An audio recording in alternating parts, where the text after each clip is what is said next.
Hello students, welcome to Manan coaching. आज हम इस वीडियो में बात करेंगे क्लास 9 के सब्जेक्ट मैथ के चैप्टर सर्कल के एक्सरसाइज 9.3 के क्वेश्चन नंबर 6 की। तो चलिए स्टार्ट करते हैं। Question number 6, A B C D is a cyclic quadrilateral whose diagonal intersect at a point E if angle DBC equal to 70 degree, angle BAC equal to 30 degree, find angle BCD. Further, if AB equal to BC, find angle ECT. Angle BAC की value हमें 30 degree दी हुई है, तो angle BAC ये equal होगा angle BDC के, क्योंकि ये सेम सेगमेंट में बने हुए एंगल है और सेम सेगमेंट में बने एंगल आपस में इक्वल होते हैं। एंगल BAC ये इक्वल हो जाएगा एंगल BDC के, और ये इक्वल होगा 30 डिग्री के। और इसका रीजन होगा कि angle in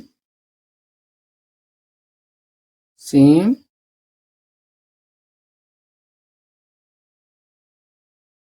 angle in same segment. In triangle BCD,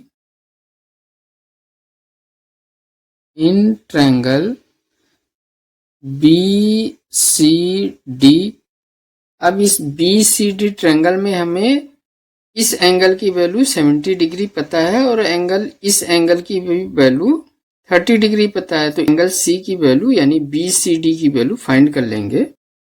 angle DBC plus angle BCD, BCD plus angle BDC ये इक्वल होगा 180 डिग्री के। एंगल सम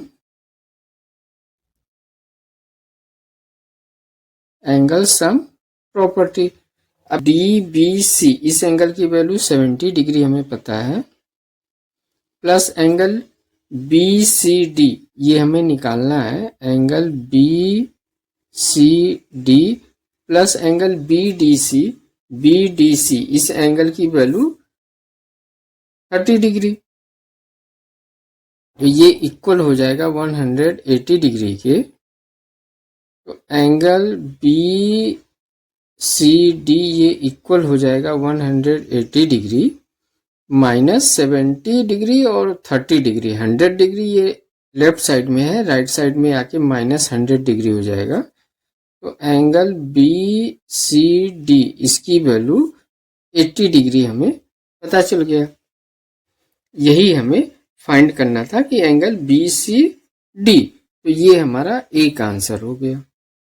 अब हमें कह रहा है क्वेश्चन में कि if AB equal to BC, AB ये BC के इक्वल हो जाए तो हमें एंगल जो फाइंड करना है ECD, इस एंगल की वैल्यू को हमें फाइंड करना है। तो in triangle ABC, in triangle ABC, AB जो है ये इक्वल हो जाएगा BC के, ये हमें गिवन है। AB साइड BC साइड के इक्वल हो जाएगा, तो साइड के अपोजिट एंगल यानी इक्वल साइड के अपोजिट एंगल भी आपस में इक्वल होते हैं। तो ये एंगल 30 डिग्री है, तो ये एंगल भी 30 डिग्री का हो जाएगा। एंगल BAC, एंगल BAC ये इक्वल हो जाएगा एंगल BCA के, एंगल BCA के, और ये इक्वल होगा 30 डिग्री के। और इसका रीजन होगा angle opposite to equal side. Angle BCD, angle BCD ये इक्वल होगा angle BCA, angle BCA plus angle ECD के, और एंगल BCD इसकी वैल्यू हमने फाइंड किया है 80 डिग्री। ये इक्वल हो जाएगा एंगल BCA ये 30 डिग्री प्लस एंगल ECD, यहाँ पे एंगल ECD ये इक्वल हो जाएगा 80 डिग्री, और 30 डिग्री राइट साइड से हम लेफ्ट साइड लाएंगे तो ये माइनस का 30 डिग्री हो जाएगा। तो एंगल ECD ये इक्वल हो जाएगा 50 डिग्री के। यही हमें फाइंड करना था, angle ECD equal to 50 degree. ये हमारा आंसर हो गया। इसी के साथ क्वेश्चन नंबर 6 हुआ कंप्लीट। तो स्टूडेंट्स चैनल को लाइक, सब्सक्राइब तथा दोस्तों में शेयर जरूर करिएगा। Thank you student for watching this video.